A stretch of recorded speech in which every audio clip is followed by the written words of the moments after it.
E aí pessoal, boa noite, tudo bem? Beleza? Hoje tem bastante pessoa aqui de fora. Meu nome é Igor, sejam bem-vindos ao INSPER, sejam bem-vindos ao INSPER Liber. Nós somos um grupo libertário, liberal, como você quiser chamar. Esses termos acabam sendo confundidos ao longo da história, né? Os esquerdistas roubaram o nosso termo, depois a gente roubou deles, né? Enfim. Mas nós somos um grupo aqui do INSPER, boa noite. Somos um grupo aqui do INSPER que procura trazer e falar sobre a liberdade em suas diversas formas. E a gente traz palestrantes extremamente interessantes aqui, como o próprio Peter, hoje, no dia de hoje.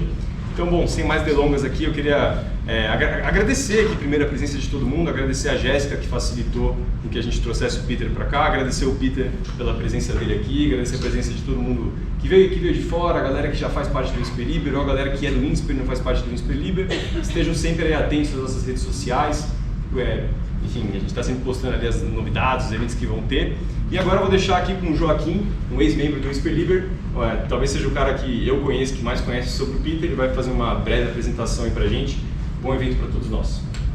Pessoal, vim apresentar o Peter aqui, como acho que todos aqui conhecem. O nome dele é Ricardo Albuquerque, né? Ele é dono do canal Ancapsu, Safe Source, Visão Libertária, que foi o seu canal mais antigo. Ele é formado em engenharia e também em direito e é especialista em cibersegurança. Peter, muito obrigado. A palavra com você. Muito obrigado.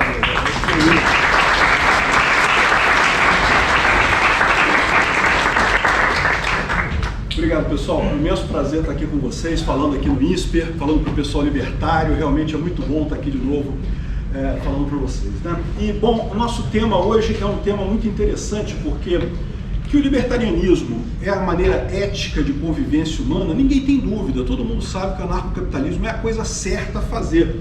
Mas você tem uma dúvida, como é que a gente vai chegar lá, né? Como é que a gente vai conseguir um mundo libertário, né? E a gente vai tentar explorar esse tipo de coisa aqui. Eu não vou perder muito tempo explicando o que é libertarianismo para vocês, né? Essa imagem aqui, é muito engraçada essa foto, né? Porque eu tirei essa foto aqui falando, não, olha só, para mostrar que eu sou libertário, enfrentando a polícia, não sei o que lá. E como é que o pessoal na internet viu? Ia lá um gordão de sunguinha lá. O pessoal da minha época, sunguinha é normal, gente. Eu sei que parece que agora que saiu de moda a sunguinha. Hoje em dia ninguém mais usa sunguinha, né? Mas na minha época era normal, isso daí não tinha nada não, né? Aí que veio a expressão do Peter de sunguinha, aí o pessoal reclamando, aí eu brigando com o policial, eu tô achando que estava abafando, né? Olha só, né? Brigando com o policial, olha lá o gordo de sunguinha. Bom, libertarianismo todo mundo sabe o que é, né? Mas muita gente acha que é meramente ser contra o Estado, ou seja, você criticar o Estado. E, na verdade, não é bem isso. A parte central do libertarianismo é você evitar a iniciação de agressão. A iniciação de agressão é uma coisa que parece lógica, né? Ou seja, ninguém é a favor de iniciar agressão contra outra pessoa, né? Tem alguém que acha que não, vamos iniciar agressão contra os outros aqui. Não, é sempre errado, todo mundo consegue concordar com isso, né? E o que é estranho nessa história é que, se você parar para pensar, o Estado faz isso o tempo todo. O Estado inicia agressão contra você. Você trabalha o mês todo, né? Seja lá o que você faz, dá aula, vende alguma coisa, compra alguma coisa, pratica algum esporte, sei lá, o que quer que seja que você faz. Você trabalhou sozinho, sem agredir ninguém, e no final do mês você vai receber o seu dinheiro, o governo vai lá e tira um pouquinho para ele. Não, tem que me dar isso daqui. Se não der esse tanto por cento do o governo pode fazer coisa pior com você, pode te botar na cadeia, pode te sequestrar, pode ir lá na sua conta no banco e tirar da sua conta do banco, ou seja, tudo isso é forma de agressão, né? Uma forma de agressão que você não iniciou essa agressão, o governo inicia a agressão contra você. Então, é importante notar isso, que quando a gente diz que é contra o governo, que entende o governo como uma entidade ilegítima, deriva exatamente desse ponto, do fato de que o governo, por definição, inicia agressão contra pessoas pacíficas.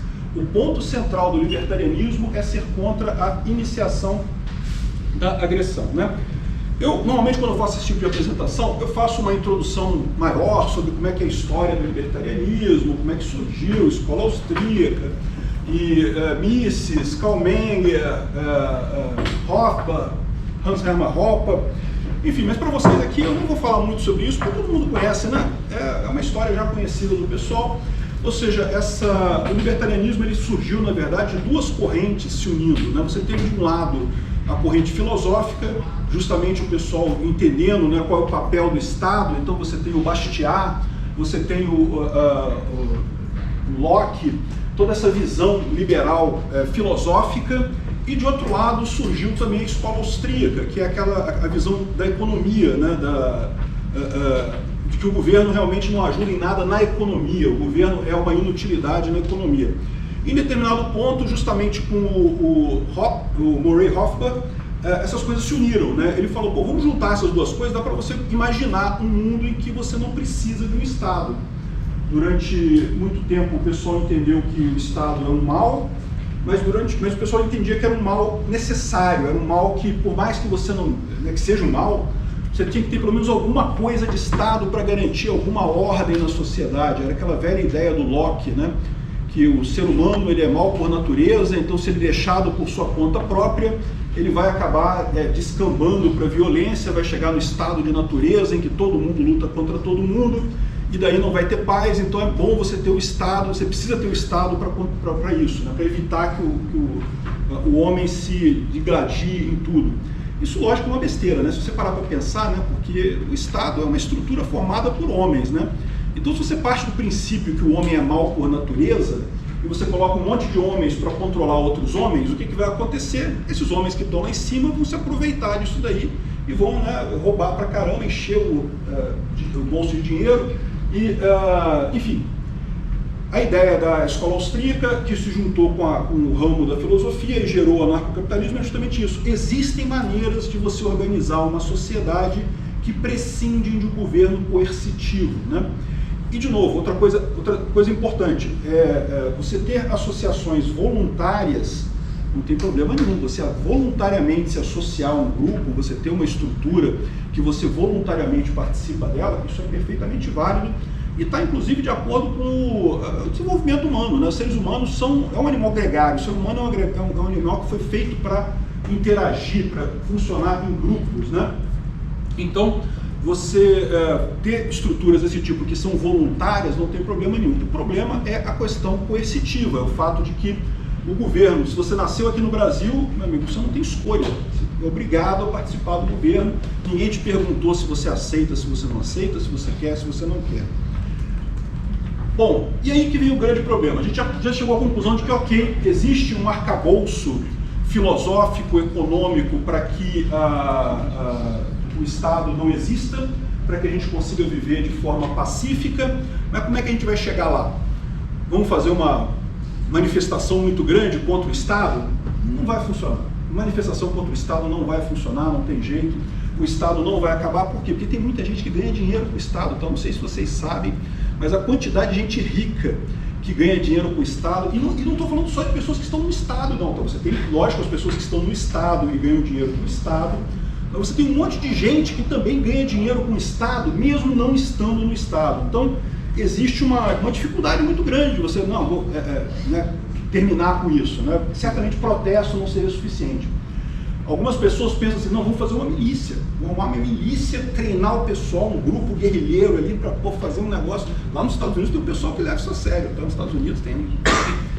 Mas, de novo, né, é uma coisa que é pouco provável você conseguir isso. Quando você pega por mais que você tenha uma organização grande, um grupo grande no final das contas, um exército estruturado, um exército de um país, mesmo um exército de um país pequeno, é complicado, não tem como você fazer isso, não tem como você imaginar que teria sucesso num confronto aberto contra um Estado. E se vocês querem um exemplo disso, foi mais ou menos o que aconteceu em junho de 2023 lá na Rússia, né? O Prigozhin, para quem não sabe, era um mercenário que na verdade ele era empregado pelo Putin, né? Ele era empregado pelos russos, né? Mas ele tinha uma companhia dele, o grupo Wagner lá, que estava lutando do lado da Rússia, só que em determinado momento ele chegou à conclusão de que estava errado aquele negócio e resolveu marchar para Moscou. Não sei se vocês acompanharam isso, foram alguns dias ali de muita tensão, né? Ele pegou um grupo lá, derrubou um monte de helicóptero russo, de avião russo, e foi marchando para Moscou e coisa e tal. E acabou dando errado, acabou, né, a coisa... Prigozhin, de repente, o helicóptero dele, o avião, ele estava no avião, o avião caiu, foi uma coisa assim, surpreendente, um acidente aéreo incrível, né? Enfim, o ponto é esse. uma revolução armada contra o Estado também está fora de cogitação. Algumas pessoas falam sobre a via política. O Milei é um exemplo excelente, né? O Milei, ele se declara libertário anarcocapitalista. Ele fez toda a campanha dele lá com a bandeira de Gadsden, coisa e tal, falando sobre anarcocapitalismo, sobre libertarianismo. E eu acho que o exemplo do Milei também é muito legal, porque ele era um economista clássico, né? Ele era um liberal clássico. E, segundo ele próprio diz, ele achava o anarcocapitalismo uma coisa meio fantasiosa, coisa e tal, até que ele começou a estudar o assunto. E quando ele estudou o assunto, ele falou, não, caramba, isso está certo, é isso mesmo, o caminho é esse, né? Temos que adotar a escola austríaca mesmo, essa que é a resposta da coisa, né? E ele conseguiu fazer esse movimento enorme na Argentina, que está indo muito bem até aqui, surpreendentemente está indo muito bem até aqui, né? Conseguiu reduzir o tamanho do Estado argentino, conseguiu baixar a inflação lá significativamente. A Argentina ainda está numa situação econômica muito delicada, mas ele tem conseguido alguns avanços ali muito importantes, né? Segunda-feira agora foi o fim do chamado cepo cambiário, né? A restrição de compra de dólares que tinha lá, né? Na Argentina, você só podia comprar pelo câmbio oficial $200 por mês, e isso, lógico, é muito pouco, né? Então ele conseguiu remover esse cepo cambiário e as coisas estão indo bem lá, né? Vamos torcer. Veja, eu acho que é excelente o caminho do Milei. Agora, o Milei vai acabar com o Estado? Não vai. Ele não vai acabar com o Estado. Ele pode melhorar o Estado da Argentina, ele pode diminuir o tamanho do Estado, ele pode fazer coisas muito positivas. Eu acho que isso é mais do que uma experiência anarcocapitalista. Isso mostra que as ideias estão corretas, né? Ele está alinhado com a economia atual. Nos Estados Unidos também tem o Partido Libertário Americano, que concorre a eleições, já teve governadores libertários nos Estados Unidos, já teve um monte de gente ligada ao libertarianismo lá nos Estados Unidos, mas a verdade é que os políticos acham isso muito engraçado, de você achar que vai conseguir derrubar o Estado pela via política, né? Eu botei aqui a foto do Renan Calheiros, o Collor rindo da sua cara, você que acha que vai derrubar o Estado pela via política, né? É lógico que não, esse pessoal tem muito mais experiência que a gente, tem muito mais know-how do que a gente, e mais do que isso, eles têm o próprio Estado com interesse de se perpetuar. Como eu falo para vocês, tem muita gente que ganha dinheiro com o Estado. O Estado é uma máquina de oprimir a sociedade, que principalmente oprime os mais pobres e dá dinheiro para essa galera rica pra caramba. Então, assim, é possível as ideias libertárias, você melhorar o Estado, você diminuir o tamanho do Estado? É verdade. Sim, é possível, mas vai acabar com o Estado? Não vai, né? Então, essa aqui é a pergunta, né? Como é que a gente vai fazer para acabar com o Estado? Como é que a gente vai fazer para um dia chegar num mundo em que o Estado não exista? E, bom, a resposta para isso passa primeiro pela constatação de que o Estado ele pode ser útil, tá? Ou seja, existe um motivo para haver Estado hoje em dia, não é? Ele não está aí a troco de nada, né? Ele surgiu há 5.000 anos atrás, na Babilônia, no Egito, não sei, história não é muito meu forte não, mas surgiu justamente quando você começou a ter grupos de pessoas, muitas pessoas juntas, e o Estado atuava como um coordenador dessas pessoas, fazendo a economia fluir ali, né? O Egito tipicamente tinha uma economia, né? Era tudo pago segundo eu entendi lá, em cerveja, em grãos, né? Para fazer cerveja, aquele negócio todo. E as pessoas trabalhavam, tinha toda uma economia circulando ali. E o grande ponto que eu quero trazer disso para vocês é justamente a ideia de que o Estado ele tem uma utilidade econômica. Por quê? Porque o ponto que eu vou fazer para vocês é que essa utilidade econômica do Estado, que existiu de fato durante muito tempo, ela não existe mais. Hoje, com a internet, com a informação descentralizada e distribuída, o Estado não tem mais a função econômica, ou seja, eu quero dizer para vocês que o Estado é útil porque ele ajudava na economia, ajudava, você tinha uma economia melhor se você tivesse um Estado do que se você não tivesse, mas a cada dia que passa isso se torna menos verdade, né? E bom, e para fazer esse meu ponto para vocês, eu vou falar de uma teoria do Ronald Coase, que é um economista da Escola de Chicago, americano, muito conhecido. Esse paper é muito famoso, é um paper muito interessante, porque é um paper que, na verdade, critica o liberalismo, né? Um paper que foi escrito em 1934. 1934, lembra, foi logo depois da Grande Depressão, foi um momento em que os Estados Unidos, ele abraçava até aquele momento o laissez-faire, né, a economia totalmente livre, e com a crise de 29, o pessoal começou a pensar, pô, será que não tem que ter mais intervenção estatal na economia e coisa e tal? E esse paper foi uma das bases teóricas para isso, né? Então é um paper antiliberal, é um paper que ele critica o liberalismo econômico, na verdade. E qual que é a essência desse paper do Coase? Ele fala o seguinte: se o livre mercado é a melhor forma de organização social, se o livre mercado é o mais eficiente do ponto de vista econômico, como os liberais propõem, por que tem empresas? Por que numa sociedade livre como a americana você tem bancos que são grandes empresas, você tem empresas para fazer isso, empresas para fazer aquilo? Porque se você parar para pensar, há uma distinção exatamente entre livre mercado e grandes empresas. Né? Uma empresa é um comunistão. Né? Você não tem o livre mercado dentro da empresa, você tem um chefe que manda nos diretores, que manda nos gerentes, que manda nos supervisores e coisa e tal. E é uma estrutura que é muito parecida com a União Soviética, né? Isso daí é o Ministério da Defesa de Moscou. É uma estrutura hierárquica, assim, né? E as relações econômicas se dão através do planejamento. Quando uma empresa vai planejar o ano seguinte, ela faz um grande orçamento, define, não, nós vamos investir nisso, vamos investir naquilo.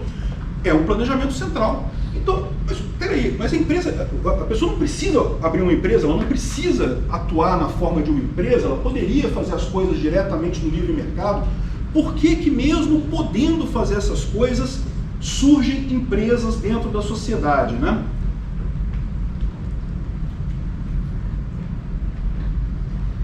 A alternativa seria você já fazer isso numa estrutura descentralizada. Se você parar para pensar, algumas áreas do comércio, né, das atividades humanas, elas já são naturalmente descentralizadas, né? No Rio de Janeiro você tem produção de hortaliças, por exemplo, tipicamente são pequenos produtores ali na região serrana do Rio, que botam no caminhãozinho deles e descem para o Rio de Janeiro e vendem lá. É uma coisa descentralizada, cada um faz o seu ali, vende na Ceasa, né? Aqui em São Paulo tem uma Ceasa também, não tem? Sim. Deve ter alguma coisa desse sentido também por aqui. Ou seja, tem algumas áreas que já são bem descentralizadas, não tem muita estrutura hierárquica nisso daqui. No entanto, se você deixa o Estado totalmente livre, as pessoas naturalmente criam empresas, né? E esse é o questionamento do Ronald Coase. Por que num local que poderia ser totalmente livre, você acaba gerando pequenos comunistões dentro dessa estrutura, pequenas estruturas hierárquicas para resolver os problemas do dia a dia? E bom, a resposta dele para isso é um negócio chamado custo de transação. O custo de transação é você reconhecer que uma economia, o livre mercado ideal, ele não existe, mas todo mundo sabe, ele não existe, sempre quem tem alguma imperfeição no conhecimento, imperfeição na própria troca. E o que ele coloca é o seguinte: quando você vai contratar alguém, por exemplo, tem um custo ali, você tem que identificar como é que é aquela pessoa, né? Eu não sei se... isso aqui vamos supor que você tem uma empresa totalmente descentralizada, você tem uma metalúrgica descentralizada. Então, todo dia você acorda e decide, eu vou alugar um galpão para mim fazer o meu trabalho do dia. Eu preciso ter um galpão, não preciso ter uma estrutura ali, eu posso alugar um galpão de alguém, né? E aí você vai alugar a máquina também. Todo dia você vai lá e aluga a máquina para fazer o que quer que vocês façam na sua empresa lá, que eu não sei que é essa empresa de quê, né? E você tem que contratar as pessoas, você pode procurar as pessoas, os empregados todo dia, contratar os empregados para trabalhar naquele dia. Em tese, você pode fazer uma empresa inteira no livre mercado, você não precisa ter uma estrutura hierárquica e coisa e tal, né? E eu dei o exemplo da feira aqui, né? Ou seja, você poderia fazer essa coisa toda durante um dia e depois, no dia seguinte, você demite todo mundo, acaba tudo. Relações pontuais, relações simples, relações descentralizadas. Em tese seria possível. Na prática é impossível. Imagina a situação de você querer contratar uma secretária, né? Por um dia. Para contratar uma secretária, você tem que ter uma boa secretária. Então você tem que lançar a oferta de vagas, né? Você tem que fazer entrevistas, ler currículos, ver se a pessoa é boa, assinar um contrato com ela. Todas essas atividades que você faz, verificar se ela não tem uma ficha criminal, né? Todas essas atividades impõem um custo à transação. Então, quando você vai contratar alguém para trabalhar na sua empresa, esse custo de transação acaba agregando um valor àquele custo do bem ou serviço. Então, quando você tem uma estrutura descentralizada, como é o caso do livre comércio, além do custo do bem e do serviço, que seria o normal, o custo do bem e do serviço seria o normal porque é o livre mercado mesmo, conforme a escassez daquele produto, vai ter mais caro, vai estar mais barato, mas adicionalmente a isso você tem esse custo de transação que vai existir, e dependendo do mercado, esse custo pode ser muito caro. E aí, essa é a teoria do Ronald Coase, por isso que muitas empresas acabam se organizando, porque nessas empresas é mais barato você contratar uma secretária e ficar com ela por vários anos do que ficar contratando secretário todo dia. É mais barato você comprar um galpão ou mesmo alugar, fazer um aluguel de longo prazo de um galpão, do que ficar todo dia indo no mercado contratar aquela coisa, né, que sai mais caro no final das contas. O custo de transação, o Coase vai além desse paper dele, ele fala que tem 3 elementos no custo de transação, né? Então esse custo de transação é o contrato, é o contrato da busca pela parceira ou pelo parceiro. Então quando você vai fazer alguma coisa, você tem que procurar, né? De quem que você vai comprar, coisa e tal. Você tem o risco de contratos de curto prazo. Então quando você vai fazer um contrato curtinho, isso pode dar errado. Por exemplo, se você tem um contrato curto e dá um prejuízo grande naquele contrato, existe um incentivo para a outra parte não cumprir aquele contrato, então ela não vai conseguir recuperar aquele valor. Se por outro lado você tem um contrato de longo prazo, mesmo que tenha um prejuízo em alguns pontos, a outra parte tem a tendência de manter o contrato, porque ela, na média ela vai acabar lucrando, é um prazo mais longo, você não precisa ficar com risco de um prejuízo inicial, né? E bom, um exemplo que você pode pegar disso daqui é como isso mudou, né, como isso diminuiu na nossa estrutura moderna, é justamente a situação do táxi versus Uber, né? O Uber atua justamente nesses dois pontos. Para pensar, ele reduz o custo de busca de novos parceiros, porque em última análise você vai lá no aplicativo, o aplicativo vai escolher um motorista que tem naquela região ali para você, rapidinho, você achou um outro parceiro. E você reduz o custo, o risco dos contratos de curto prazo, porque pode ser mesmo que você contrate um Uber e o cara cai no engarrafamento e fique puto da vida que está no engarrafamento contigo e não gosta, coisa e tal, e queira te deixar no meio do caminho. Não, desce aí que eu vou embora, não vou terminar essa corrida não. Risco de curto prazo. Por que o motorista do Uber não faz isso? Porque ele tem um sistema de estrelinha lá do Uber que se ele fizer isso, ele vai acabar perdendo, né, a coisa dele e perdendo o cliente dali para frente. Então você tem a solução a essas duas coisas aqui. Além disso, você tem o custo da burocracia, né? Então você tem todo o custo da burocracia nesses contratos pequenos. Toda vez que você vai contratar alguém, tem que assinar um contrato, tem que, enfim, fazer um monte de burocracia para fazer esse contrato, né? Esses são os 3 custos. E repara como é que esses custos caem com a informação descentralizada. Não é só o Uber. Quando você vai comprar alguma coisa hoje em dia, olha só, eu tenho 3 filhos, né? E eu peguei a fase antes da internet e a fase depois da internet para comprar material escolar. Como é que era antes da internet? O colégio te dava uma folha de papel, mimeografada às vezes, ela tem que comprar o livro tal, o livro tal, o livro tal, o livro tal, o livro tal, o livro tal. Geralmente tem nessas livrarias aqui, e aí você pegava aquele papelzinho, ia fisicamente na livraria e falava, vocês têm isso daqui? Eles nunca tinham todos os livros, tinham uma parte, outra parte não tinha. Aí tinha que ir na outra livraria para conseguir aquele negócio todo ali. E no final das contas, era um inferno para todos os pais isso, saia caro pra caramba e coisa e tal, né? Hoje em dia como é que funciona, né? Eles te dão os livros e falam, tá, aqui ó, esses aqui são os códigos na Saraiva ou na Amazon dos livros para você comprar. E você vai lá e clica e já compra os livros na internet, já entrega na sua casa e não tem problema nenhum. E em alguns lugares já tem o pacote da escola tal. Você entra na Amazon e fala assim, na escola tal, 5ª série, já tem lá o pacote, você já compra o pacote todo. Ficou muito mais fácil você buscar esse parceiro, né? Comprar eletrônicos também. Putz, comprar eletrônicos é um inferno. Agora, existe um detalhe, né? Se você parar para pensar, ok, a gente viu que existe o custo de transação e, portanto, justifica que não seja livre mercado em tudo quanto é lugar. Mas então por que não vira o outro lado? Por que não viramos um comunistão? Por que, né, já que é melhor você ter uma estrutura hierárquica ao invés de ter o livre mercado, por que a gente simplesmente não entra no... Por que o comunismo deu errado, né? Porque a ideia era essa, a União Soviética, a ideia era uma grande empresa que tudo era controlado lá pelos altos escalões do governo, até chegar no chefe de fábrica e coisa e tal. E ele explicou isso também. Ele colocou Porque existe um negócio chamado custo de administração, que da mesma forma que você tem o custo de transação, você tem o custo de administração. Quando você tem uma estrutura hierárquica, existe um custo dessa administração, dessa manutenção da estrutura hierárquica. Esse custo, mais uma vez, varia de acordo com alguns fatores e varia também de acordo com a área que você atua, né? Dependendo da área, pode ser mais propenso para um lado ou mais para o outro.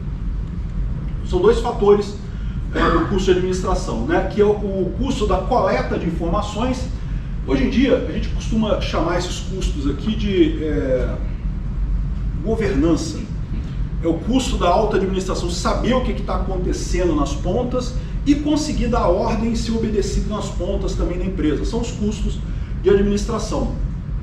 Tá? E tem também o custo de contratos de longo prazo, porque tipicamente quando você tem essa administração grande, você acaba incorrendo em contratos de longo prazo. Qual que é o problema do contrato de longo prazo? Como a gente viu, eventualmente você tem pequenos prejuízos no contrato de curto prazo ou no contrato de longo prazo. Mas às vezes não são pequenos prejuízos, às vezes você tem situações em que o contrato dá errado completamente e um dos lados perde muito dinheiro nesse contrato de longo prazo. Então existe esse risco do contrato de longo prazo também. Nem todas as crises são crises pontuais, algumas são crises definitivas que dão errado completamente. Então são esses dois custos que o Coase coloca como importantes para definir isso daí. E aí o que ele diz é o seguinte, que na verdade a economia nossa, ela gira entre essas duas coisas, né? Ou seja, você pode ter desde uma estrutura totalmente descentralizada até um comunistão completo com Lenin ali, símbolozinho soviético e coisa e tal. Isso tudo vai depender exatamente dos custos de transação e dos custos de administração. O ponto ótimo da economia vai depender disso daí, né? E lembra, a gente está partindo do princípio que o Estado é uma entidade econômica, ele existe porque ele ajuda essas coisas a acontecerem. Nessa visão aqui, você ter um Estado, você ter algum planejamento central, você está melhorando o custo de transação e custo de planejamento das empresas, né? A ideia é que conforme você diminua o custo de transação, você vai para um lado ou vai para o outro, dependendo aí de como é que está o seu custo de transação e custo de administração. E mais do que isso, dependendo do mercado, né, ele coloca aqui o tamanho médio de uma organização. E é curioso como é que isso aqui você acaba vendo na prática, né? Existem algumas áreas de coisas, por exemplo, indústrias petrolíferas, tipicamente são enormes. Pode pegar qualquer uma, não tem uma indústria petrolífera pequenininha. São todos monstros enormes, né? Bancos também tendem a ser enormes também. Mesmo um banco pequeno, se você for ver, é enorme do ponto de vista de estrutura, né? Ao passo que outras áreas você tem diferente. Então essa é a situação, você tem esses três elementos que fazem essa diferença. E aí que vem o ponto que eu coloco para vocês, que é o seguinte, você tem agora a questão do acesso à informação. Você tem hoje em dia a grande marca da era que a gente vive na era da informação barata, da era da informação acessível, é justamente o que isso afeta os custos de administração e de transação. E o fato é que afeta todos eles diminuindo, tá? Então não é só o custo de transação que cai, o custo de administração também diminui com a informação, né? As empresas têm hoje sistemas SAP, sistemas de ERP, elas conseguem fazer um monte de administração que antigamente era uma coisa impossível. Mas existe uma diferença grande quando você chega justamente no risco de projetos de curto prazo e risco de projetos de longo prazo. Nesse custo específico, nesse elemento específico, cai mais para a transação para o curto prazo do que para o longo prazo. Por quê? Porque o curto prazo você consegue resolver, como a gente falou com o Uber, né, com as estrelinhas ali, você incentiva a pessoa a tomar um prejuízo num pequeno projeto com a expectativa de que isso vai manter a sua qualificação para você continuar trabalhando na área. Deu problema aí? Caiu. Internet. Ixi. Eu vou tentar no meu. Mas pode continuar. Tá. Ô, Peter, tá gravando aqui, qualquer coisa a gente pode. Ah, beleza. Então vou continuar aqui. Então, o que acaba acontecendo? Então é isso, né? Ou seja, você tem todos os custos caindo nessa situação, mas o custo da transação cai menos do que o custo de administração. E com isso, a expectativa é que você tenha cada vez mais estruturas de pequeno porte, estruturas descentralizadas, você tenha cada vez mais descentralização nisso daí, né? Essa é a visão. Você tem o exemplo do Uber e do táxi, é um dos exemplos. E outra coisa, mas tem vários, tá? Como eu falei para vocês, tem a questão de venda, né? O próprio marketplace. Hoje em dia, a maior parte das vezes a gente compra coisas no marketplace, seja no Mercado Livre, no Magazine Luiza, Americanas.com e coisa e tal. Tudo isso são marketplaces. O que eles fazem? Eles conectam você com um outro vendedor. Quem vende não é o Mercado Livre, quem vende não é a Magazine Luiza. São outros vendedores, o papel deles ali é só fazer a intermediação. E funciona muito bem. Você acaba tendo essa vantagem enorme, né? E não só aqui, como mundialmente. Né? O Shein e a Shopee é a mesma coisa. Shein e a Shopee são vendedores lá do outro lado do mundo, mas é basicamente isso, né? E uma coisa que eu quero chamar a atenção de vocês é que muita gente acha que não, que nós já vivemos a transição da informação descentralizada, a era da informação já começou. Eu discordo, tá? A gente está começando essa era agora, a gente está começando esse processo. Ainda vai mudar muita coisa daqui para frente. A gente está no iniciozinho desse processo como um todo. E com isso, a tendência é cada vez você ter estruturas menores, você ter mecanismos mais simples para resolver os problemas de forma descentralizada. A ponto que até os problemas que o Estado se propõe a resolver são melhor resolvidos de forma descentralizada do que na forma de um Estado centralizado coercitivo, né? Um caso sempre que eu uso, né, para mostrar essas mudanças, né, é aquela história da mídia tradicional, dos jornais tradicionais, Folha de São Paulo, Globo e coisa e tal, que estavam brigando, coisa de 2 anos atrás. Há 2 anos atrás, tinha um projeto de lei que o pessoal queria que o Google pagasse por cada link de notícia que aparecesse na busca do Google. Vocês lembram disso? Né, o Google estava uma briga grande, né, na Austrália aprovaram um projeto de lei desse, no Canadá, se não me engano, na Espanha, aqui no Brasil queriam aprovar isso também.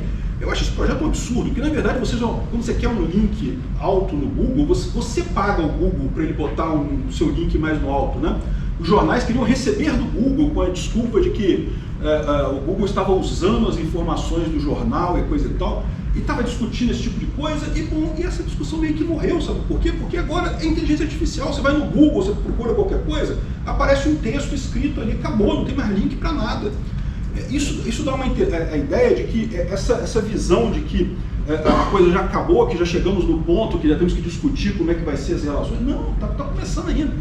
Se o pessoal começar a querer regulamentar alguma coisa, daqui a pouco vai pular para uma outra dimensão completamente e torna-se inútil esse tipo de situação. Então, a ideia de que o governo consegue resolver alguma coisa é realmente ruim. Uma outra coisa que eu chamo muita atenção é justamente a questão das informações descentralizadas e distribuídas, né? A gente tem visto um crescimento muito grande nos canais do YouTube, canais de Instagram e coisa e tal, né? Toda essa área que o governo detesta, o governo acha terrível esse negócio, fake news, eu não sei o que é lá. Eles vão retomar esse negócio, tá? Vocês estão sabendo que eles vão retomar agora a tentativa de regulamentar as redes sociais, né? Eles estão com... a ideia deles agora é assim. A ideia deles agora, eles não vão falar mais de fake news, vão falar sobre crimes contra crianças e coisa, para dizer que é uma coisa muito terrível, né? Enfim, por que isso muda tanta coisa, né? Por que a informação descentralizada muda tanta coisa? Exatamente pelo número, né? Você tem hoje canais dos mais diversos aspectos, desde o pessoal da extrema esquerda dando notícia, até o pessoal da extrema direita e o extremo libertário, né? Todo mundo aqui dando notícias e coisa e tal. Isso é uma diferença enorme em relação às mídias tradicionais, que você tinha meia dúzia de canais, todos eles com o rabo preso do governo. Por quê?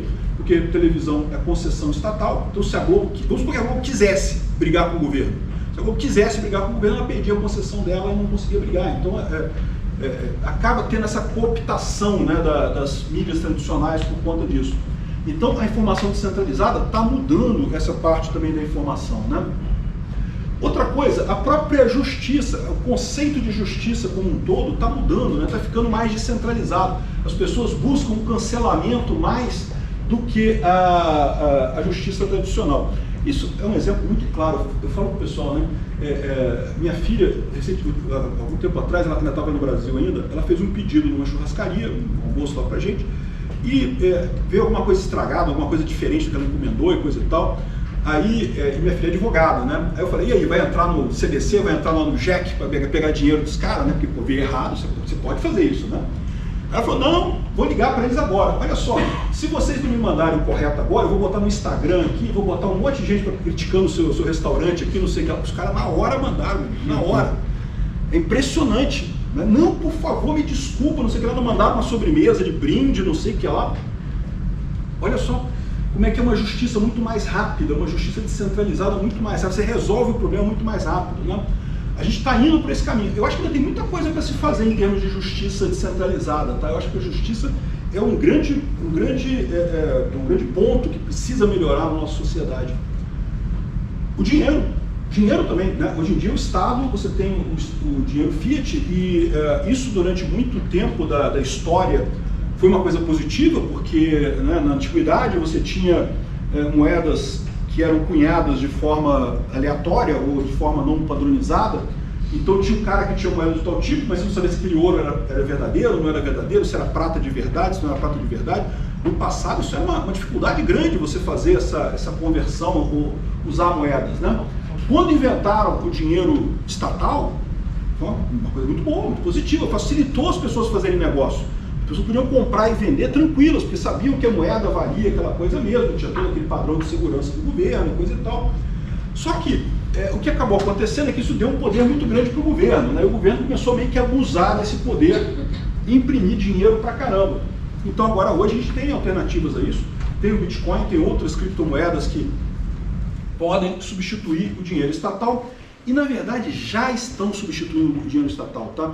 Eu falo sempre para o pessoal, eu volta e meia eu faço vaquinhas e rifas para ajudar o pessoal na Ucrânia e na hora de mandar o dinheiro para a Ucrânia é uma dificuldade, gente.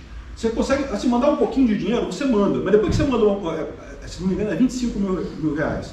Passou de 25 mil reais, eles pedem todo imposto de renda e não sei o que lá, e 3 meses para aprovar, tem que aprovar no Banco Central para poder mandar mais do que 25 mil reais.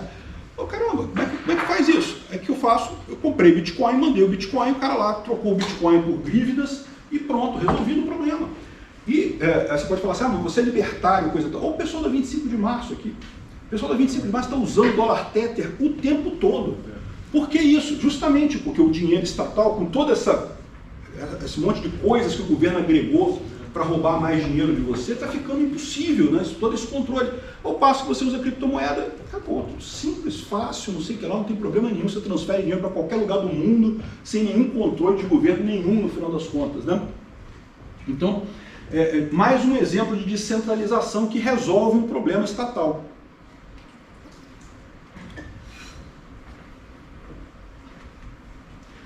Segurança. Segurança é um outro ponto que é importante, né? Isso é um ponto que muita gente coloca. Pô, não, peraí, mas sem governo, quem é que vai garantir a segurança das pessoas, né? E é verdade que se você parar para pensar, o governo é bem ruim em garantir a segurança das pessoas, né? Aqui em São Paulo é um pouco melhor do que lá no Rio de Janeiro, mas lá no Rio de Janeiro o meu condomínio tem segurança privada, tem que ter, a maior parte dos condomínios tem segurança privada. Para entrar no prédio aqui, você tem que entrar lá na portaria, tem que dar sua identidade, coisa e tal, é uma forma de segurança privada, você está tendo um controle privado para a segurança. Essa ideia de que o governo consegue prover segurança é falsa no final das contas, né? Então, segurança privada também está crescendo, e tem algumas experiências que são bem interessantes, tá? Quando eu estive lá na Anarcapulco, que é uma conferência anarcocapitalista que tem no México, né, todo ano, eu estive lá em 2020, pouco antes da pandemia, né? E fevereiro de 2020. E teve uma palestra que eu achei muito interessante de um cara que é dono de uma empresa de segurança em Boston. Boston, lá nos Estados Unidos, é uma cidade muito violenta, é tida por eles como uma cidade muito violenta. É uma cidade que tem alguns guetos, né, algumas regiões da cidade que o Estado simplesmente não chega lá. Não chega ao nível de favela no Rio de Janeiro, evidentemente, mas é uma coisa também que a população se sente muito insegura. E aí, a empresa de segurança dele é especializada nisso. As pessoas contratam a empresa de segurança dele para dar segurança lá na região. Então, você mora numa área pobre, então ele tem que cobrar barato, não pode cobrar caro, porque se ele cobrar caro, a pessoa simplesmente não tem dinheiro. Ele cobra um valor razoável e ele faz a segurança daquelas unidades que contrataram a segurança dele, né? Mas aí você pode pensar, pô, mas peraí, E como é que ele faz para dar segurança a algumas unidades num bloco residencial e não dar a outras unidades? E a solução é muito simples, né? Você tem os free riders, evidentemente, o pessoal que não está pagando, daquele bloco que não contratou a empresa dele, acaba tendo alguma vantagem, porque vai ter o guarda lá, vai ter o segurança na frente. Quem está pagando são só algumas pessoas, não são todos. Mas, por outro lado, aquelas pessoas que estão pagando a mensalidade, elas têm algumas vantagens. Elas podem, no caso de acontecer alguma coisa, tem seguro. Então, se você for roubado, ele vai te desembolsar aquilo ali. As outras pessoas que estão no prédio, elas acabam tendo alguma vantagem, mas elas não contrataram, elas não têm direito ao seguro, por exemplo. E é uma experiência de muito sucesso lá em Boston. A empresa dele está crescendo pra caramba, um monte de cliente novo lá. Olha uma coisa que é um modelo de negócio impressionante, um modelo de negócio totalmente libertário. Segurança privada na sua melhor forma, né? Enfim, tem outras áreas também que a gente ainda tem que mudar, a questão de padrões e o mercado livre de energia, que tomara chegue no Brasil em algum momento, né? E também a questão de normas e... enfim, ainda tem coisas para serem especificadas ou adequadas ao modelo totalmente descentralizado, né? Propriedade intelectual, por exemplo, é uma coisa que não tem como. Propriedade intelectual, é o que eu falo, não existe propriedade intelectual. Esquece isso, né? E recentemente, essa semana, até o Elon Musk e o Jack Dorsey estavam conversando sobre o fim disso. Jack Dorsey falando para acabar com todas as leis de propriedade intelectual que se tornaram obsoletas, né? Concordo plenamente com o Jack Dorsey, não tem alternativa. Jack Dorsey, para quem não sabe, é o cara que criou o Twitter, né? O criador original do Twitter. Então, essa é a história, é isso que eu vejo que está acontecendo. Ou seja, como é que a gente vai chegar no anarcocapitalismo? A gente vai chegar no anarcocapitalismo com as pessoas cada vez mais adotando alternativas ao... Aqui já está, liberdade vem aí.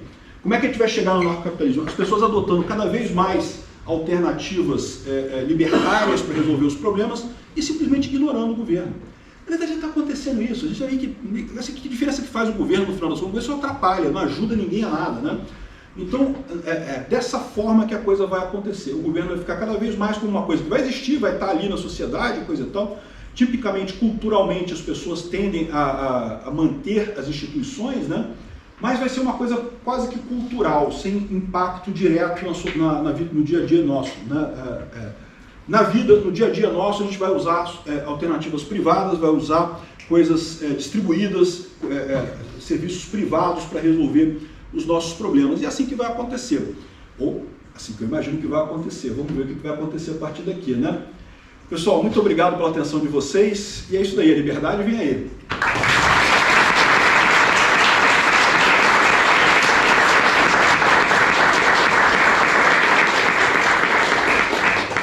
Se alguém quiser fazer pergunta, tirar alguma dúvida. Isso que eu ia falar, pessoal. Então, você quer ir? Você prefere você mesmo conduzir ou quer ver?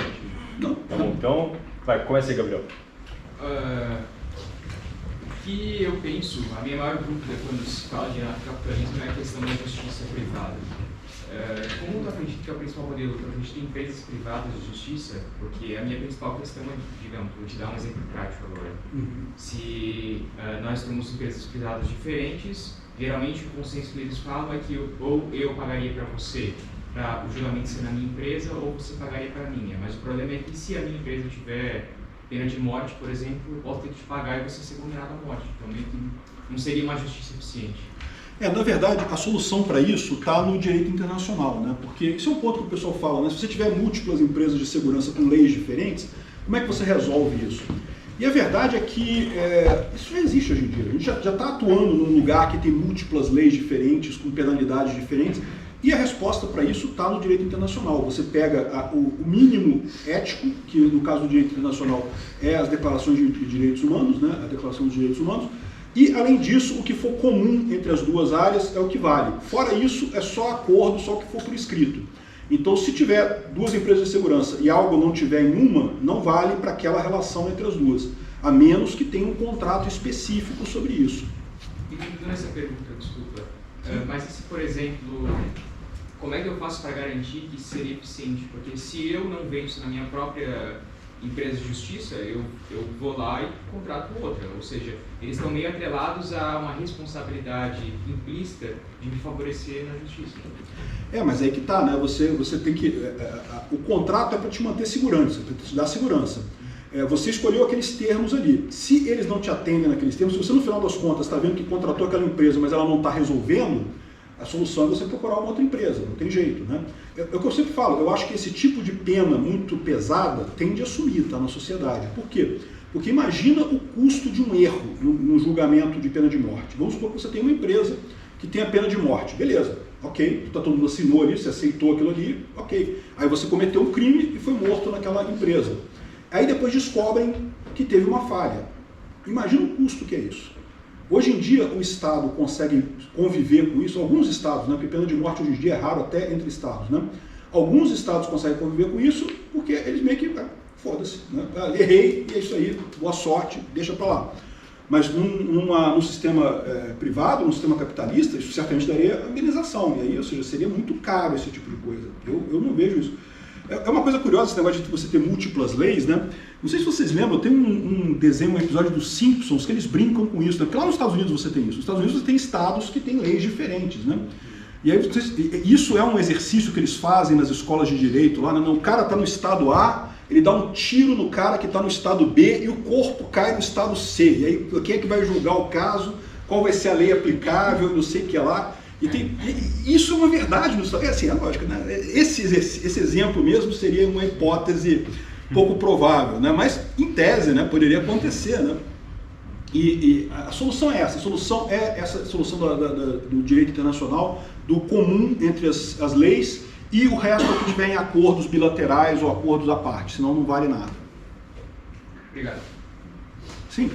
Tudo bem? Prazer conhecer o meu nome é William. Prazer. Peter, acho que a minha pergunta iria mais no sentido de... a mim parece que há uma subestimação do quanto que o Estado pode ser ele próprio um gerador de custos de transação. Na tua análise, é verdade. Né? Então, por exemplo, assim, eu vou dar um exemplo extremo aqui, mas enfim, acho que libertário geralmente é a favor da liberação das drogas. Né? O combate ao tráfico é o custo de transação colocado pelo Estado. Eu fui para um exemplo extremo, mas não precisa chegar nisso, né? Qualquer coisa, por exemplo, vamos lá, medicina. Né? Se fosse um livre mercado, bom, eu gostaria de ser atingido por um método que fosse certificado em alguma agência privada. Né? Perfeito. Mas não ia ter o Estado para... Quando é que o governo vai chegar e dizer, não precisa mais disso aí? Não, pois é, eu não acho que vai acontecer isso, que eu acho que as pessoas vão começar a ignorar isso, vão começar a ignorar o Estado. Por exemplo, o Trump botou umas tarifas enormes lá nos Estados Unidos, né?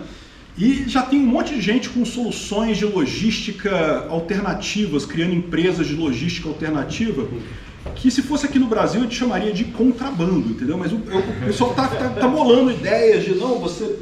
Aqui no Brasil tem também, tá? Com esse negócio da tarifa do Lula, da taxa das blusinhas, já tem um monte de gente fazendo triangulação pelo Uruguai, pelo Paraguai, porque, né, você compra lá sem imposto, não sei o que lá. Ou seja, uma solução libertária para isso, né?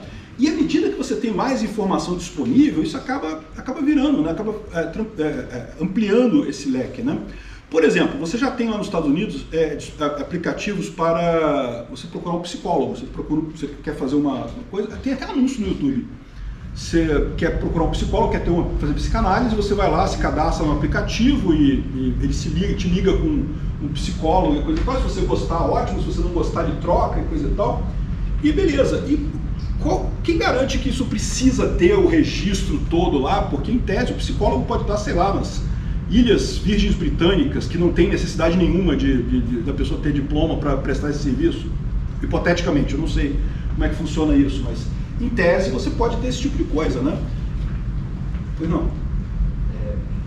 Prazer. Eu queria até, acho que complementar um pouco a pergunta que fez, mas muito bom de que, assim, tudo bem, as pessoas elas estão pensando em ignorar o Estado em alguns diversos meios aí da sociedade, mas, assim, existem alguns meios que é meio difícil, assim, né, você ignorar o Estado. Até pegando o exemplo lá que ele pegou assim, do médico, não dá para ignorar o Estado nesse sentido de procurar ajuda médica. Então, assim, eu vou ignorar assim, esse médico, ele pode não ter a certificação do Estado, a permissão do Estado para atuar, mas eu vou ter do mesmo jeito. Porque assim, esse médico, o cara que tentar atuar sem a permissão do Estado, ele vai preso.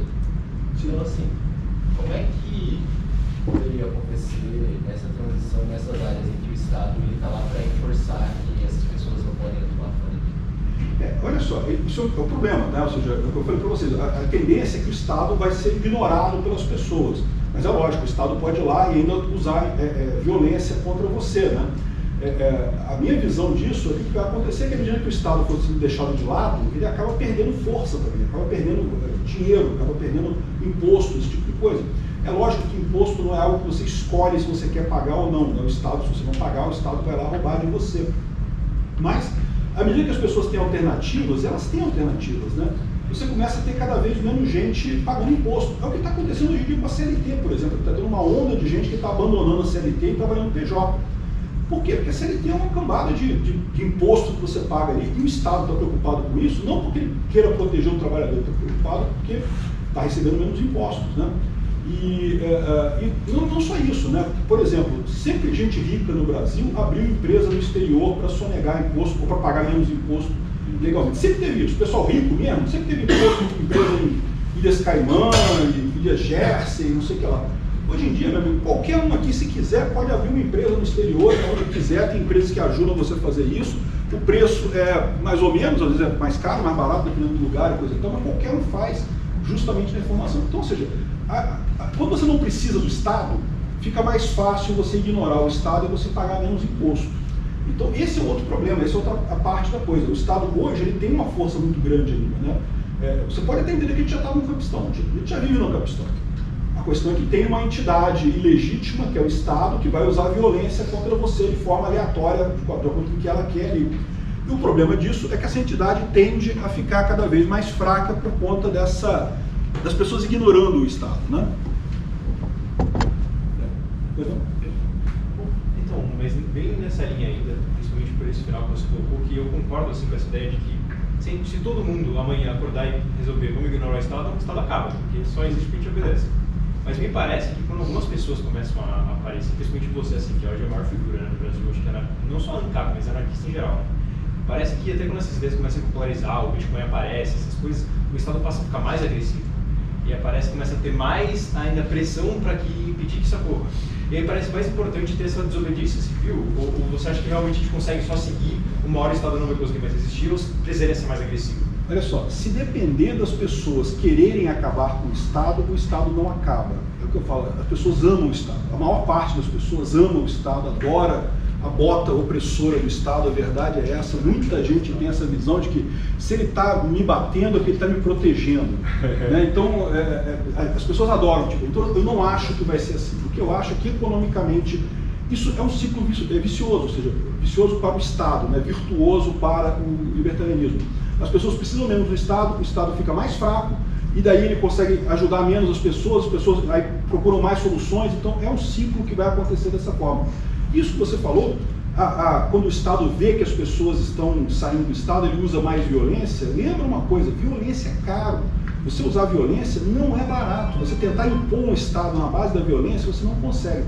Quando eu fiz a faculdade de Direito, né, o professor de penal falava, o direito penal só funciona porque o número de infratores é 3% da população.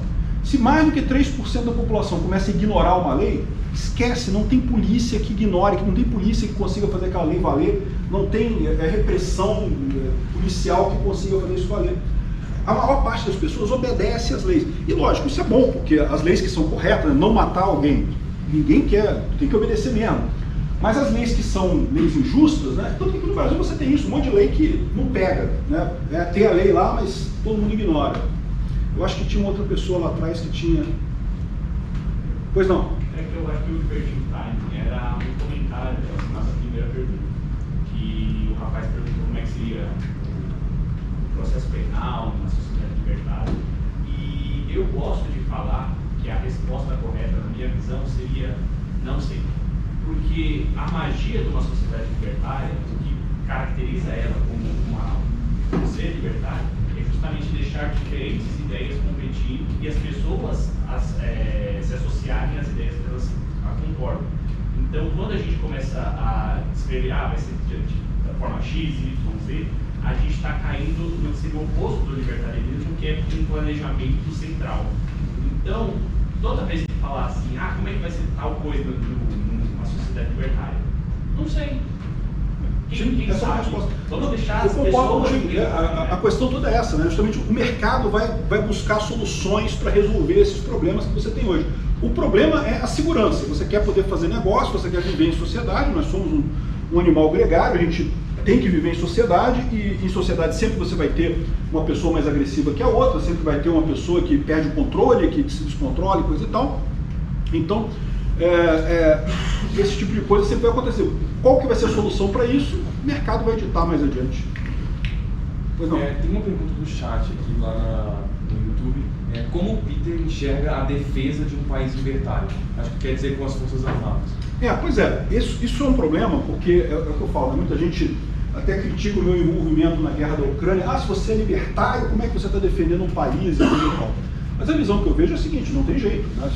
Se tem um país agredindo outro país, a resposta correta tem que ser uma resposta estruturada, tem que ser forças armadas, tem que ser esse tipo de coisa, não tem alternativa.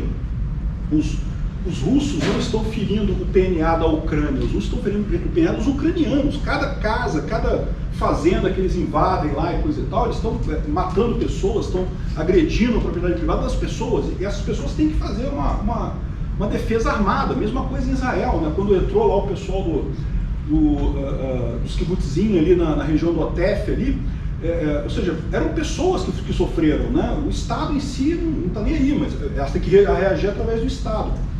A minha visão disso é muito simples. A gente está caminhando para um mundo em que todos os estados vão desaparecer. No momento que você não tiver mais isso, você não precisa ter defesa. Mas até chegar lá, não tem alternativa. Até chegar lá, você vai ter esse tipo de coisa. E eu acho fundamental o conceito de ajuda coordenada, né? Você ter um sistema como o da OTAN, por exemplo, que é uma aliança essencialmente defensiva. A OTAN não agride ninguém. Essa ideia que até alguns russos colocam de que não, porque a OTAN estava chegando perto da Rússia. A OTAN é uma aliança defensiva, ela não agride ninguém, ela pela consistência da OTAN não pode agredir ninguém. Agora, a OTAN, se um país for agredido, os outros se comprometem a entrar na guerra do lado daquele país agredido. Isso é fundamental por quê? Porque permite que os países diminuam a quantidade de gasto nas forças armadas. Você não precisa você sozinho ser capaz de se defender. Se você tiver uma aliança dessa, você pode baixar os custos e ainda ser competitivo, ainda manter a segurança do seu país, né? Então a visão que eu tenho disso é que no futuro a gente vai chegar lá, quando não tiver mais Estado nenhum, está resolvido o problema. Acho que foi lá o primeiro lá. É que a gente tem uma pergunta que eu concordo com a ideia de que o Estado cada vez mais está perdendo essa função por conta da ineficiência das sociedades capitalistas. O que realmente mais acontece é o cara que é ineficiente vai começar a subir, o cara que é eficiente vai proliferar. Só que como é que se garante que no limite isso realmente vai acabar, do Estado acabar completamente? Porque, por exemplo, na minha visão ainda parece que o Estado ele tem que estar para lá para algumas funções muito específicas, como os próprios contratos. Ainda tem que ter algo, um poder maior para garantir que o contrato das empresas ainda vai acontecer. Mesmo que ocorra o mercado e que eu possa escolher outro contrato. Quem é que garante os contratos bilaterais entre países? Convenção de Nova York, arbitragem. E a arbitragem, da mesma forma seriam os contratos entre pessoas, né? Mas aí tem uma convenção assinada, né, por vários países que diz, tem como o cara vir aqui com o Lord, né, arbitrar e tirar o dinheiro daqui, porque esse país é assinado na convenção. Acho que é de 56 a convenção. Mas isso mesmo é uma convenção que foi assinada entre os países, foi aceita entre os países, né? Ou seja, o ponto é esse. Por que você respeita um contrato? Você respeita um contrato principalmente pelo seu interesse de fazer contratos no futuro. Se você ignora um contrato hoje, quando o contrato ficou ruim, você ignora ele, quem é que vai acreditar na sua assinatura quando você se comprometer num contrato futuro? Você perdeu essa possibilidade. Então, isso eu acho que é o grande motor disso daí na economia, né? Eu acho que ele tinha perguntado antes. Na verdade eu ia fazer um comentário, mas o que todo mundo falou acaba servindo de exemplo também para o meu comentário. Tem uma analogia que eu faço, que é de elétrica e eletrônica. Energia sempre vai pelo caminho de menor esforço. As relações sempre vão pelo caminho de menor burocracia. Né? tiver um contrato de duas empresas diferentes de seguro, uma tem pena de morte e a outra não. O que vai dar menos trabalho? O que não tem pena de morte. Porque se você matar uma pessoa que é inocente, você vai ter que ressarcir a família dessa pessoa em todo o valor da vida dela. Isso seria a teoria na questão. Né? Outro ponto é sobre se existe uma regra, uma norma regulamentadora, existe uma empresa que subornou alguém para isso ser uma norma. Eu estudei um semestre inteiro só de INR.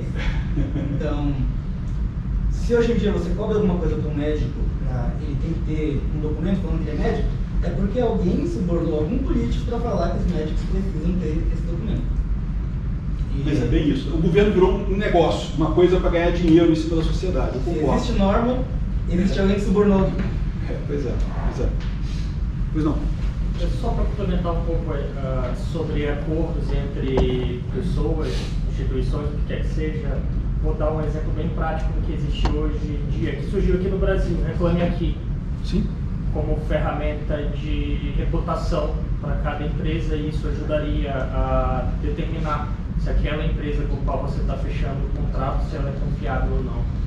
É um exemplo excelente, né? É o que eu falo para o pessoal. A alternativa do governo a isso é o alvará. Vocês já repararam que quando você entra numa empresa qualquer, tem um alvará lá. O alvará quer dizer que o governo inspecionou aquela empresa ali, disse que está ok, que você pode fazer negócio com ela, que é uma empresa idônea e coisa e tal. Alguém presta atenção no alvará de empresa hoje em dia? Alvará garante alguma coisa? Não é, virou um negócio totalmente burocrático que não quer dizer mais nada. Ao passo que a internet você consegue essas informações lá. Pois não? Você acha que a blockchain tem um papel importante assim, nessa parte de descentralização, ou ela também pode ser usada muito por inverso, por ela ter registro de tudo? Não, eu acho que a blockchain é uma ferramenta fantástica para descentralização, né? Porque ela permite um banco de dados descentralizado, um banco de dados que ninguém consegue. Você pode registrar contratos na blockchain, exatamente, tem uma série de vantagens. Não vou dizer que ela serve para tudo, tá? Tem gente que quer botar blockchain em tudo. Não, ela tem a função dela específica. Eu concordo, a questão de privacidade, por exemplo, é questionável, porque tudo na blockchain é público no final das contas, né?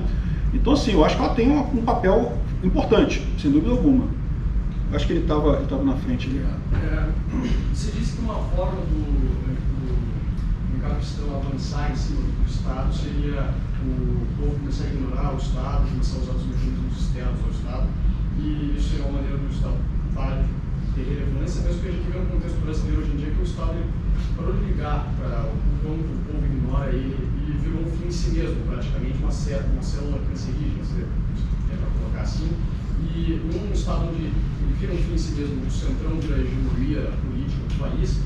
Como que você faz para fazer com que o Estado ligue para essa ignorância da população sobre si mesmo e com que daí o Capistão avance?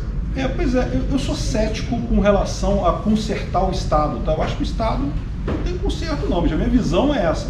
Eu acho que, assim, eu não tenho nada contra você entrar na política, tentar uma alternativa melhor na política, eu acho que é válido isso, porque o Estado não vai desaparecer amanhã, então se ele te dá a possibilidade de você votar e coisa e tal, uma coisa positiva. Mas eu, sinceramente, o que eu vejo é exatamente isso que você falou. Se você pegar o equilíbrio de Nash da coisa, né, a tendência é só piorar, é cada vez mais ser negociado entre os caras ali, a coisa piorar cada vez mais. Então, eu não vejo muito como salvar o Estado, não. Agora, o que acontece é isso, né, quando ele se torna totalmente irrelevante, e eu acho que uma parte da crise que o Estado está vivendo agora já é porque ele está se percebendo irrelevante, né? Você viu o plano do Lula agora, né? O Lula está querendo fazer um monte de programa, pé de meia, Minha Casa Minha Vida, não sei o que lá, para poder fazer com que o povo goste dele, né? E aí o que acontece? Ele bota um monte de dinheiro, aumenta a inflação. A população olha para essas coisas todas e não vê um valor tão grande nessas coisas todas, mas não gosta da inflação, então ele acaba piorando a situação dele no final das contas. É parte disso, das pessoas não estarem mais tão dando importância para o Estado no final das contas. A gente está no início do processo, tá? Ainda vem muita coisa por aí, não é um caminho que a gente já está no final, já está perto de acabar e coisa e tal. Mas a minha visão é essa, né? Não vejo o Estado como salvando-se no final. Ele vai acabar desabando completamente sobre o próprio peso. Aí eu perdi a conta, gente. Agora vocês veem que aqui é o próximo aqui, porque Tem um superchat aqui. Com o fim do Estado e a implantação de uma sociedade de leis privadas, provavelmente haveria boicote e embargos econômicos de outros Estados. Qual seria a solução para isso? você disse, se a gente tivesse de novo, a minha visão é que quando tivermos um capistão, vai ser no mundo todo. Não vai ser um Estado que vai ser libertário, porque justamente é impossível você ter a convivência de um Estado com outros Estados locais sem Estado. Mas a tendência é que o mundo todo está caminhando nesse sentido, né? Mas assim, quando você tiver embargo, esse tipo de coisa, de novo, com tecnologia, você contorna isso. A tecnologia, cada vez mais você vai ter esse tipo de coisa. Eu acho que você está com o tempo tentando... Não, eu queria fazer uma pergunta aqui. A gente já fez uns 2 eventos aqui, 3 eventos sobre cidades privadas, né? E está surgindo muito essa iniciativa, né? Falando sobre... Cidade, tem vários nomes, né? Tem gente que chama de cidade privada, tem gente que chama de Startup City, tem gente que chama de Network State, tem gente que chama de Free Cities, né? O Hopa chama de Free Cities. Eu queria saber assim, será que, porque assim, o principal argumento desse pessoal do Network State é que é isso que você falou, através da pressão, assim, quanto mais a gente se organizar e clamar, né, claim, né, em inglês, né, que a gente é uma cidade privada, né, que a gente é uma instituição independente do Estado, quanto mais pessoas fizerem isso, mais a gente vai botar pressão e mais o poder estatal vai diminuir, a gente vai ganhar poder como indivíduos, né. E aí eu queria te perguntar, como é que você enxerga o Network State, né? Acho que tem, não sei se você conhece aquele bilionário lá, o Balaji, que está por trás disso aí. Como é que você enxerga o Network State nesse papel do Estado acabar? Eu não tenho certeza que eu estou ciente de como é que é essa iniciativa não, tá?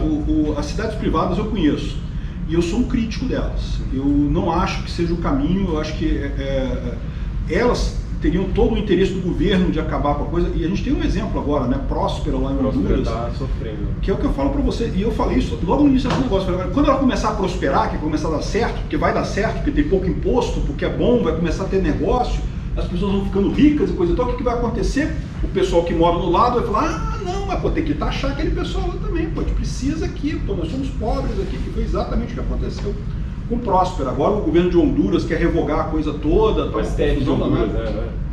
enfim, eu sou um crítico disso. Agora, tem uma iniciativa de Liberland que eu acho muito interessante, tá? Eu não sei se é isso que é o Network State, que é o fato de que o planejamento deles é que se você for um cidadão de Liberland, você vai ter um aplicativo no seu celular que te permite fazer um monte de coisas, inclusive encontrar outros cidadãos de Liberland para você fazer negócio. Então, por exemplo, se você quer... Pelo mundo, assim. Pelo mundo, qualquer lugar. Ou seja, você não estaria... Não seria uma cidade fixa, mas seria uma coisa que você pode encontrar outras pessoas e, eventualmente, fazer negócio com essas pessoas, preferencialmente, porque você tem um arcabouço legal. Você compartilha dos valores. Você compartilha dos valores e coisa e tal. Então, isso pode ser uma coisa realmente interessante. Peter, o Estado ele é ineficiente por natureza. Qualquer coisa que vai fazer pior do que qualquer um faria, uma empresa faria. Isso é fato. Só que, da mesma forma como a tecnologia vem avançando e a gente está tendo essa diminuição de custo de informação, de produção, de uma porção de coisa, o Estado também vai começar a se armar com ferramentas para poder ser mais coercitivo. Nesse ponto, eu coloco que as questões das relações que a gente tem de troca e de pagamento e tudo mais, elas vão ser mais eficientes nesse ancapistão no direto, como pessoa a pessoa. Mas se eu tiver que comprar um ar-condicionado para colocar na minha casa, eu vou ter que lidar com uma empresa e já não vai funcionar dessa forma. Então, tipo assim, o Estado também vai crescer também na coerção, e essa relação normalmente acaba se ficando mais eficiente só diretamente. Nesse ponto, a moeda centralizada te desliga do Estado. Só que você teria que se desligar do Estado completamente. Não pode ter casa, não pode ter carro, não pode ter... não sei se não pode ter nada, né? Mas, por exemplo, uma coisa que o pessoal coloca, eu não sei se chegaria a isso, né? Mas a questão da entrega descentralizada por drones, né? Que já tem em alguns lugares do mundo o pessoal entregando por drones e coisa e tal. Em tese, você pode ver uma startup, vamos chamar assim, né? Para não dizer que está quebrando a lei, né? Mas uma startup que faz entregas e não cobra imposto, né? Vende as coisas sem imposto para você. E, em tese, é possível, você não tem interferência. Hoje em dia você não consegue isso, por quê? Porque o caminhão está andando na rua, o fiscal vai parar o caminhão, vai querer multar todo mundo e coisa e tal, não dá certo. Mas seria um outro Estado... Descentralizou, né? Um serviço de um Estado paralelo, vamos dizer assim, de um serviço paralelo. Pois é, mas o ponto que eu falo é aquilo. Primeira coisa, você tem o fato de que o custo de administração, ele cai mais devagar do que o custo de transação, como eu falei aqui, né? Ou seja, esse é um problema do Estado. O Estado também fica mais eficiente com a tecnologia, com a informação descentralizada, mas ele ganha menos com isso do que a transação no livre mercado. E tem um outro fator também que eu gosto de lembrar, que é a velocidade de transformação. O Estado ele é lento para responder as coisas, ele demora a responder as mudanças. E à medida que a coisa vai ficando cada vez mais rápida, né, ele perde um pouco isso daí, ele perde a capacidade de fazer isso. O pessoal brinca como é que é a criação de apelidos para o Xi Jinping lá na China, né? A internet chinesa é totalmente censurada, então o pessoal não pode falar mal do Xi Jinping, né? E aí, volta e meia, o pessoal surge com apelidos para o Xi Jinping para poder driblar. O apelido dura um tempo, porque depois os censores descobrem que está usando aquele apelido e proíbem aquele apelido também, né? E aí o pessoal inventa um outro apelido e começa a usar outro apelido. Então, assim, o governo está sempre correndo atrás do prejuízo nessa história. Então, assim, eu vejo dessa forma. De novo, a gente está no começo do processo. Tem muita coisa que a gente não consegue nem ver como é que vai ser resolvido, porque está longe ainda disso chegar, né? Eu ia perguntar se você alguma vez fez assim, um exercício mental, como cada estado vai acabar. Você chega no final da sua apresentação, você fala assim, como eu espero que ele acabe assim. Ou seja, ele pode sumir assim, tranquilamente, mais ou menos como está acontecendo na Argentina, ou ele pode sumir e virar um colapso. A hipótese do colapso é preocupante. Então, mas de certa forma, de qualquer forma ele vai sumir. E aí você já pode pensar, nesse momento, vai ter uma massa de pessoas que estavam, vamos dizer assim, entrelaçadas com o Estado, que tinham dinheiro emprestado do Estado, aposentados, funcionários públicos aposentados. Ou seja, esse pessoal não tem a promessa de aposentadoria, empresários que fazem negócio, ou seja, eu acho que o Estado vai subir, não tem jeito, cara, ele faça toda a força do mundo, ele vai subir, mas já para pensar, e ao mesmo tempo você vai ter uma outra... E você sabe que essa coisa toda pode não ser tão longe quando a gente pensa que não, que essa coisa está para quebrar lá na frente, né? Mas tem gente dizendo que, por exemplo, o Trump veio com esse negócio de tarifas porque ele está desesperado, porque os Estados Unidos esse ano teriam que pagar não sei quantos trilhões de dólares em serviço da dívida, não sei o que lá. E ele está falando isso, fazendo isso não porque ideologicamente ele teria que fazer, mas porque está desesperado, né? E se os Estados Unidos quebrar, meu amigo, quebra o mundo inteiro, não sobra nada, né? Então... Você já parou para pensar, então, a gente vai ter uma massa enorme de pessoas que ficaram com a mão na frente e outra atrás. Vai ser uma tragédia. E ao mesmo tempo você vai ter um grupo de pessoas que ficaram milionárias no Estado. E aí você acha que vai ter um embate entre esses dois grupos? Cara, eu concordo com você, é uma coisa difícil de imaginar o que vai acontecer, né? Mas eu não tenho dúvida nenhuma que vai ser uma disrupção grande. Vamos viver uma disrupção grande. Eu acho que ela tinha... Boa noite, Vitor. Primeiro eu queria trazer uma percepção que você abriu as portas que estavam totalmente fechadas para mim. Eu sou uma ex-militante esquerdista, terrível, e acho que a pandemia me ajudou a ficar mais em casa, assistir os vídeos e assim, a minha pergunta tem a ver com a minha história.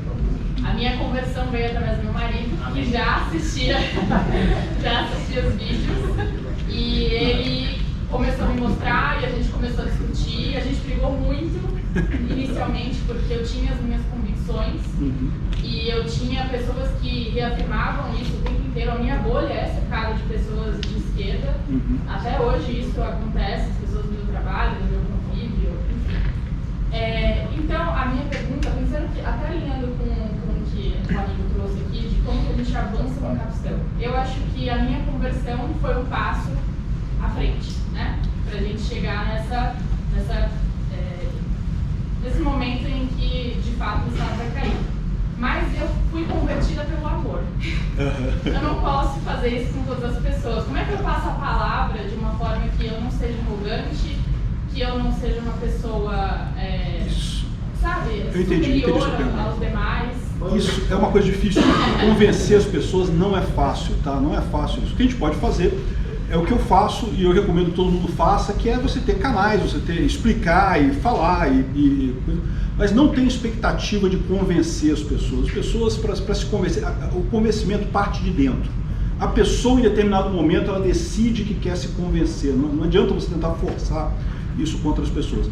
Mas o ponto que eu coloco sempre é o seguinte, eu acho que a gente está caminhando para isso, mesmo sem as pessoas se convencerem, tá? A pessoa continua ali amante do Che Guevara, não porque Stalin matou foi pouco e não sei o que lá, e adora o comunismo, mas, pô, eu vou comprar criptomoeda aqui porque eu acho que me ajuda aqui no meu negócio, ajuda a mim a fazer as coisas aqui.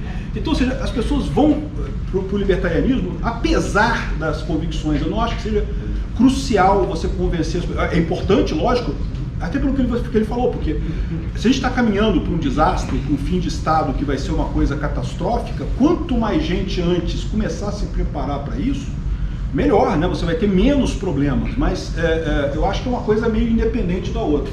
Nesse ponto também tem que fazer. Ih, levantou um monte de mão. Libertária, né? Para quem quiser contribuir, escrever lá no canal, né? Eu acho que é sempre bom falar sobre isso. Pra gente imaginar, o que eu posso fazer com pessoa que tô só eu aqui. E tem outros grupos e movimentos que estão fazendo alguma coisa. Então ajudar e contribuir com isso também é muito importante. Com certeza, com certeza. Gente, eu perdi agora, não sei quem é o primeiro aí, vocês, por favor. Aí. Vai ter só a mesma linha dos dois aqui? Tá. É o seguinte, eu concordo com todo mundo que você falou, mas quando acaba uma grande estado, nunca é legal. Não. Você vê Roma, os bárbaros chegaram lá, violentaram, não sei o quê. Mais recente, União Soviética, na Rússia teve aquele colapso, foi terrível. Depois já entrou os caras vendendo, tem até aquele filme do Senhor das Armas, o cara vendeu armas a peso, né? Balas a peso. A Ucrânia também tinha um monte de gente que ficou um grupo de corruptos. Igual que no Brasil, 3 anos para se fatiar o Brasil, para fazer uma construção nova, cada um ficou lá com um porto, outro aeroporto, eu mando isso, eu mando naquilo, né? Enfim, quando esse estado chegar ao fim, e eu vejo que próximo, mesmo as pessoas não querendo, as pessoas vai ser automaticamente convertidas, porque não vai ter jeito, mas você também falou do exército, né? Há um certo tempo. Sim, sim. Fisicamente, a gente sabe que o Bitcoin ajuda, mas fisicamente, o que você acha que a gente pode fazer para se proteger desse momento de colapso, mesmo a gente sendo libertário e sabendo disso? Aí que tá, aí vai depender muito se vai haver essa ruptura completa, tá? Se tiver a ruptura completa, né, você tem algumas coisas que o pessoal sobrevivencialista fala muito sobre isso, né? Tem que ter a arma, por exemplo, não tem jeito. Né? No evento de uma ruptura completa, não vai ter jeito, você tem que fazer sua própria proteção, ter alimentos por algum tempo, né? Isso é uma coisa que realmente é importante. Mas, por outro lado, se a coisa se caminhar mais, de forma mais lenta, e a gente não sabe como é que isso vai acontecer, a solução é diferente, você realmente começar a fazer mais contratos, você conhecer tecnologias, você aprender a usar as tecnologias, que é o caminho que você vai acabar ganhando isso daí, né? Cada vez mais fazendo livre mercado. O caso que você trouxe da União Soviética tem uma curiosidade muito interessante, que foi quando desabou a União Soviética, quem passou a dominar tudo foram os gangsters, é o pessoal do mercado negro. Por quê? Porque o soviético médio, ele não sabia fazer negócio, era proibido, você não podia ter uma vendinha, vender as coisas e coisa e tal, porque era proibido pelo Estado, tinha que ter licença do Estado para fazer isso. Então, as pessoas não estavam acostumadas a fazer negócio, a agir de forma independente, né? Quando acabou o Estado, quem é que lucrou com isso? Quem estava acostumado a fazer negócio, quem era contrabandista, traficante de drogas, esse pessoal que dominou a coisa toda, né? Você pode alegar que isso é o lado ruim, mas por outro lado você tem uma lição disso, que é aprenda a fazer negócio, aprenda a se virar em termos de comércio, de comprar, vender, de fazer as coisas, porque isso é fundamental no final das contas. Pessoal, eu sei que tem uma galera que já levantou a mão aqui que já falou, então vamos dar prioridade para quem não falou ainda. Vai o Bernardo, que ficou com a mão levantada uns 5 minutos aí. Claro, tudo bem? Eu estudo aqui no INSPER, a minha dúvida foge um pouquinho de estudo, mas vai se relacionar mais com, tipo, quando acabou o Estado, a gente já está numa sociedade livre. O que impede dele surgir de novo, de um grupo pegar em armas e começar a matar um monte de gente, criar o Estado de novo para enriquecer? Uma boa pergunta, é o que eu falo, a questão tem que ser econômica. O que vai impedir isso acontecer é o fato de que economicamente não vale a pena. É melhor você ter contratos voluntários, a pessoa criar uma empresa de segurança privada que você se associa voluntariamente, do que você ir lá e criar um Estado coercitivo usando violência. Sai mais barato do outro jeito do que fazer desse. É a única garantia que você tem, porque se for de outra forma, se for uma revolução, alguma coisa assim, você vai acabar gerando um outro Estado no final das contas, né? Eu não sei se... Quem mais, pessoal? Só pode quem Vamos dar prioridade aqui, ó. Acho que ele não falou ainda, só para... Tá, mas, bom, seguindo nessa lógica do colapso do Estado, um pouco de contextualização na pergunta, no Sacro Império Romano Germânico, quando ocorreu aquele primeiro colapso da autoridade do imperador, ao invés de um colapso total, teve mais ou menos a substituição da autoridade central maior do imperador pela autoridade local, tanto de alguns nobres quanto de ligas comerciais, Liga Hanseática, os Cavaleiros Teutônicos, várias organizações que tinham alguma força antes, passaram a ter força total na região que eles tinham. Com livre concorrência de moedas, com leis privadas, né, lei Sudete, lei Teutônica. Então, e essas novas instituições, novas velhas, né, vestigiais, elas têm por serem menores, por estarem mais organizadas, acabam tendo uma eficiência maior do que o Estado anterior. Sim. Você não acha que isso poderia acontecer novamente quando colapsar os Estados, aliás, Estados menorzinhos?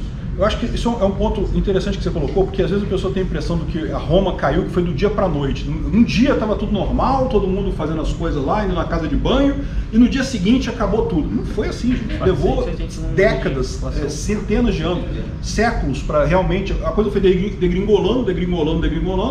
Realmente, você olhando agora, né, vendo Roma no século XVII, Roma no século IV, é uma diferença enorme, mas isso levou 400 anos, 500 anos para chegar ali, né? 300 anos, no caso, para chegar ali, né? Ou seja, esse vai ser o que a gente vai ver também. Não vai ser uma coisa assim, talvez a gente já esteja no colapso, talvez o futuro, quando o pessoal fala da noxa era aqui, fala, não, olha, já estava colapsando, coisa e tal, o Estado já estava no colapso e tal. Não sei qual evento que eles vão chamar de o início, né? Porque... Lá, no caso do Império Romano foi aquele cara que era até um general Alderic que invadiu Roma, não foi? Mira, você sabe? Eu não lembro. O general que invadiu Roma que era germânico, bom, enfim. Por exemplo, foram vários. Teve o primeiro que conseguiu invadir Roma, né? E aí, ou seja, o pessoal marca aquilo ali como início da decadência de Roma. Foi um processo que levou a centenas de anos, né? Então, assim, o que eu vejo é que vai ser...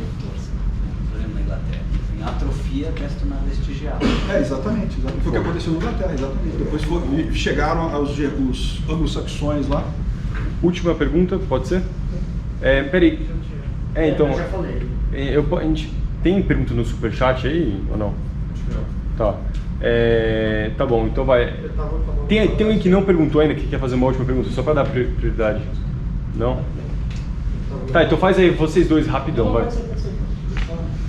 Peter, a minha pergunta é a seguinte, qual tu considera que é o maior desafio hoje à teoria libertária? Em outras palavras, qual foi o melhor argumento que você já ouviu que te fez ou ter alguma dúvida ou ficar mais tempo pensando se o que tu defende realmente é correto? O maior argumento que eu acho é esse, é o fato de que as pessoas querem o Estado, as pessoas gostam do Estado, as pessoas preferem que tenha alguém controlando isso daqui. Um argumento que eu vou até usar quando eu falar quando eu fizer o tomate na mão da série Severance, é a inversão da liberdade. As pessoas que se sentem livres quando elas estão num ambiente controlado. Porque pode parecer que não, mas isso é uma realidade, né? A pessoa, dependendo do tipo da pessoa, ela pode se sentir melhor no ambiente que está tudo controladinho ali, que ela tem o controle de todas as variáveis, ela se sente mais livre ali. E isso é um desafio, porque, de novo, eu acredito que o Estado vai cair, apesar das pessoas preferirem isso, mas você vai ter um monte de gente lutando contra, né? A pessoa, mesmo sendo oprimida pelo Estado, mesmo sendo pressionada pelo Estado, ela quer manter aquilo ali porque ela se sente melhor naquele ambiente, né? Então eu acho que isso é o mais difícil, isso é a coisa que é mais difícil de responder, porque e se todo mundo quiser o Estado, como é que a gente vai fazer para acabar o Estado? Não tem como, pô. Se as pessoas quiserem ficar ali, elas insistirem em pagar imposto e coisa e tal, não tem jeito, vai estar o Estado do mesmo jeito, né? Para finalizar, pode fazer rapidinho. Você acha que tem algum indicador, qual o indicador financeiro que poderia dizer para a gente que nível a gente está da proximidade de mais próximo de uma capitão, menos próximo? Por exemplo, eu imagino que o Bitcoin poderia ser um indicador, mas você acha que poderia ter algo mais definitivo que isso? Eu acho que é difícil, né? É muito difícil você saber essa coisa previamente. Certamente no futuro os historiadores vão estabelecer alguma métrica e coisa e tal. Mas agora, vendo no meio da confusão que está acontecendo, toda essa briga de censura e coisa e tal, eu não sei, eu acho difícil. Não consigo me ocorrer nada. Eu acho que certamente a questão da hiperbitcoinização é um ponto importantíssimo. Na medida que os estados vão perdendo força, eles vão tender a imprimir mais dinheiro. E quando eles imprimem mais dinheiro, eles desvalorizam a própria moeda e valorizam o Bitcoin. Então a tendência é isso entrar numa espiral, aí, num ciclo virtuoso nesse sentido, né? Mas é difícil saber exatamente em que ponto que a gente está. Obrigado. Bom, pessoal, vamos encerrar aqui, já deu o horário. Pessoal, só antes da gente acabar aqui, uma salva de palmas para o Peter.